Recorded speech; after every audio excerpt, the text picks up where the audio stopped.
Assalamualaikum dan salam sejahtera. Saya Luqman Haris dan anda sedang menonton Pilihan AWANI. Fokus pertama Pilihan AWANI untuk malam ini sempena tahun baru 1 Januari 2019 adalah perkembangan yang bukan baru kita memasuki tahun baru ini, tetapi yang sudah kita dengar sejak beberapa tahun yang lepas, iaitu perkembangan yang kita dengar beberapa hari lepas. Bilangan kediaman tidak terjual di Malaysia ini meningkat lagi pada suku ketiga tahun ini kepada 30,115 unit. Nilainya kalau mengikut NAPIC adalah 19.54 bilion ringgit. Ini merupakan peningkatan lebih 48% berbanding 20,304 unit pada tempoh sama tahun lepas. Ini bermakna trend ini berterusan lagi, malah ianya bertambah buruk.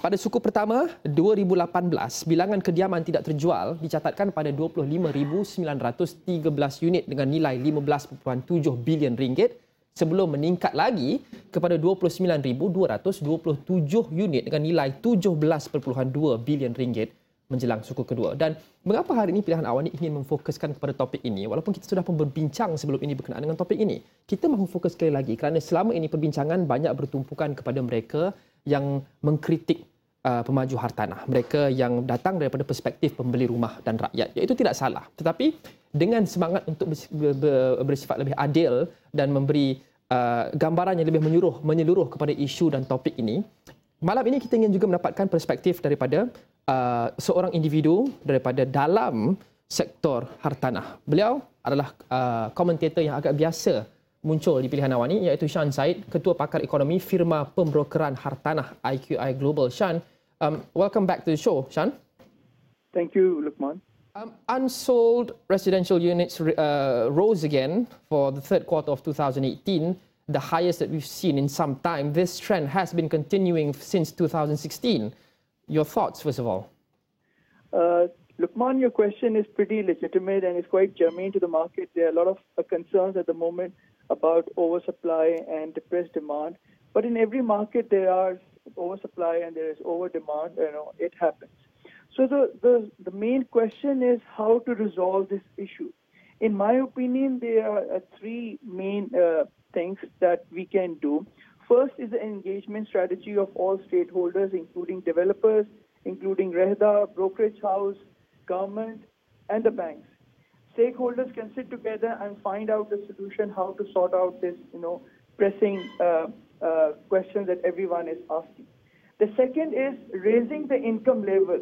We have been talking about affordability and we are always talking about one side of the equation. What about the other side of the equation? When investors can increase their income level, their skill set, only then they will be able to buy the houses, and houses are not cheap anymore. Okay. Thirdly, I think the developers, they need to focus on business strategy, their target market. I agree. I agree, Shan, with your proposed suggestions. Obviously, they are easier said than done. But developers, property developers, continue to build houses that are unaffordable for most Malaysians. And the data also says that the unsold units mostly fall within this bracket, which is houses priced at 500,000 ringgit and above. At this point, considering the problem that is worsening, is it still possible to still defend developers and say that they are not the cause as to why we are facing and having more and more unsold residential units? If you look at the macro level, the real estate market will continue to grow with GDP growth. It is always the GDP growth that drives the economy. And as I shared with you in October, Financial Times shared a report about property prices in Singapore and property prices in KL. And in the report, they have come up with an analysis that KL properties are still very attractive. The buyers, they still have the risk appetite. And as you know, real estate has become the new global currency. So sagacious and sophisticated investors who understand history and economics, they will always take position in real estate and gold in these tempestuous times.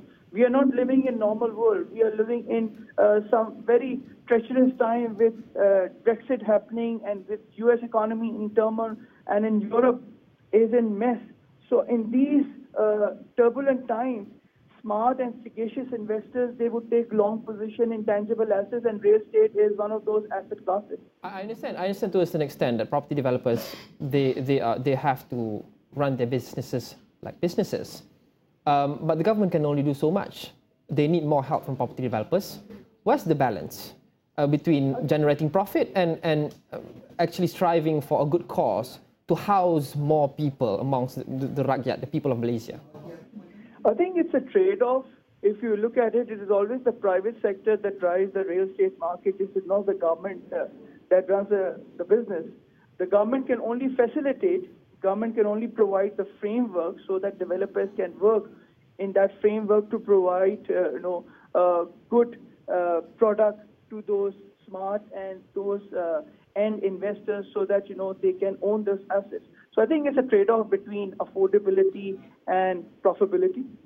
All right. Lastly, you have made mention of a few points that point to the property market still being very much desirable, but considering the rise in the number of unsold residential units, and it's probably a safe guess to say that this trend will continue in the coming quarters in 2019. So this year, would investors be scared, or should investors be scared of investing into the property sector here in Malaysia?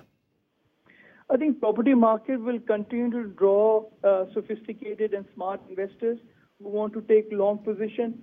I foresee structured growth in 2019 between 3 to 4% because of the trade war between China and US. A lot of companies are pulling out and they are relocating their position in countries like Vietnam, in Malaysia, in Indonesia.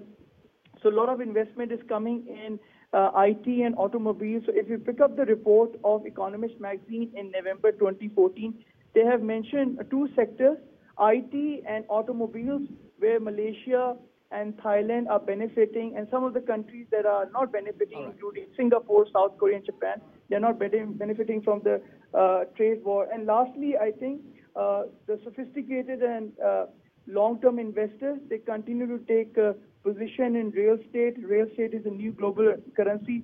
2019 will be a very, very challenging year. And how to preserve your wealth, how to protect your wealth is an art as we navigate through turbulent times ahead. Alright, thanks so much Shan Said, Ketua Pakar Ekonomi Firma Pembrokeran Hartanah IKEA Global, membincangkan berkenaan dengan perspektif isu rumah tidak terjual meningkat di Malaysia, suku demi suku. Itu perspektif pemaju hartanah berkenaan dengan apa sebab utamanya dan apa yang boleh dilakukan gerak ke hadapan untuk kita memberikan lebih banyak rumah mampu milik kepada rakyat Malaysia. Dan Pilihan Awani berhenti seketika, kita kembali lagi selepas ini.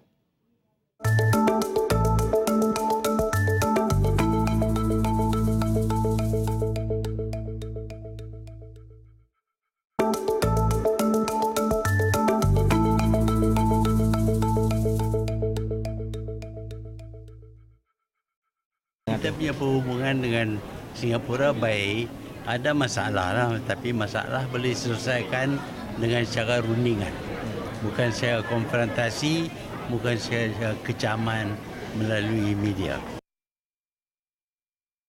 Itu respons Perdana Menteri Tun Dr. Mahathir Mohamad apabila ditanya berkenaan dengan apa yang kita boleh jangka berkenaan dengan hubungan Malaysia-Singapura memasuki tahun baru ini. Dan ini menyusuli komen juga daripada rakan sejawat Tun Mahathir iaitu Lee Hsien Loong yang berkata sebarang perselisihan pendapat antara Malaysia dengan Singapura akan diselesaikan dengan cara yang tenang dan dengan cara yang amat bagus dan juga diplomatik dan juga konstruktif katanya. Tetapi kita lihat perkembangan hubungan Malaysia-Singapura sejak beberapa bulan sebelum ini, iaitu khasnya selepas Kerajaan Pakatan Harapan mengambil alih pemerintahan. Pelbagai isu mula bangkit kembali berkenaan dengan perselisihan pendapat kedua-dua jiran ini, termasuk isu ILS dan termasuk isu perjanjian air 1962. Dan kita ingin bertanya dan menyangkakan, adakah azam baru 2019 ini akan menyaksikan hubungan Malaysia dengan Singapura bertambah baik, ataupun adakah ia perkara yang sama sahaja? Dan di talian sekarang adalah Dr. O. A. Sun. Beliau adalah fellow utama Institut Hubungan Antarabangsa Singapura. Doktor, PM Mahathir has said that all disagreements will be settled through negotiations, and Hsien Loong has said that they will approach all matters, all disagreements constructively and calmly. It's not the first time. In terms of words, both parties have always said things like this in previous years. So this time, what will make us think that this one would be different? This time will be different? Well, I think both Dr. Mahathir as well as Prime Minister Lee Hsien Loong, I think they are towards the end of the tenure, right? I mean, last year since Dr. Mahathir took over, a lot of these old issues, as I mentioned just now, resurfaced. And all these issues actually would have to be settled at some point. Now that at the Singapore side, Lee Hsien Loong has a successor in line, and in Malaysia side, Dr. Mahathir has stepped down, let's say, in 2 years. So we might as well expect these problems to sort of surface now, and hopefully they can be resolved within this time period, so that the successors would have a new chapter to open here.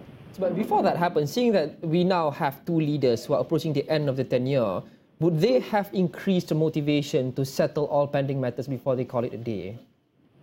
I would think so. I think now it's actually both sides raising up all these issues. I mean, to bring them to the surface, so that hopefully they can be resolved. So I'm optimistic that, as both leaders said, this coming year, hopefully we will bring a lot of these issues to the table and to discuss them in the spirit of really neighborly goodwill. I mean, Singapore and Malaysia are not like other countries, you know. I mean, we have our quarrels and so on, but ultimately we know we are very close neighbors here. Yeah, I remember you saying that before during an interview on this show, Doctor. But very briefly, so a new dawn is indeed upon us. Anwar Ibrahim is touted to be the next Prime Minister. In fact, Prime Minister in waiting after Dr. Mahathir. Hsien Loong has also his successor lined up. When these two leaders come into power, what kind of a change or what kind of changes do we expect in the dynamics of the Malaysia-Singapore relationship? Well, you see, Dr. Sri Anwar, he does not have the same sort of burden about or perception about Singapore as Dr. Mahathir. Anwar, who has been finance minister, and his new counterpart on the other side, namely Mr. Heng Swee Keat, who is finance minister. I think you will see when they took charge of their respective countries, I think you will see them cooperating economically a lot, just like before during for example, Dr. Sri Najib's time. Malaysia and Singapore work very closely together in various economic projects and so on. You will see a return to that, yeah. Hopefully, Dr. O. A. Soon, thank you so much, Fellow Utama Institut Hubungan Antarabangsa Singapura, Dr. O. A. Soon membincangkan berkenaan dengan azam baru kita tahun 2019 ini. Adakah kita juga akan menyaksikan hubungan yang berbentuk baru antara Malaysia dan negara jiran Singapura pada tahun 2019. Dan itu sahaja untuk Pilihan Awani malam ini. Terima kasih kerana menonton. Saya Luqman Haris. Assalamualaikum, salam hormat. InsyaAllah kita jumpa lagi esok.